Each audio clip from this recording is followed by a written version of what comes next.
நீங்கள் பார்த்துக் கொண்டிருப்பது நியூஸ் 21 செய்திகள். தமிழ்நாடு செய்திகளை உடனுக்குடன் தெரிந்து கொள்ள நியூஸ் 21 செய்திகளை பாருங்கள். உண்மை, உழைப்பு, உயர்வு. தருமபுரி மாவட்டம் பாலக்கோடு பாபு சாஹிப் தெருவை சார்ந்த பழ வியாபாரி அன்சர், இவரது மனைவி சான் அசீன் வயது 54. இவருக்கு உடல்நிலை சரியில்லாததால் பாலக்கோடு அரசு மருத்துவமனைக்கு செல்வதற்காக பைபாஸ் சாலையில் மருத்துவமனை நோக்கி நடந்து சென்று கொண்டிருந்தார். அரசு மகளிர் மேல்நிலைப் பள்ளி அருகே சென்று கொண்டிருந்த பொழுது எதிரே வந்த டிப்பர் லாரி இவர் மீது மோதியது.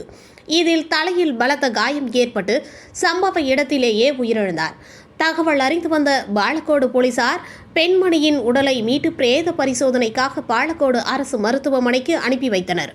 மேலும் விபத்து குறித்து வழக்கு பதிவு செய்து விசாரணை மேற்கொண்டு வருகின்றனர்.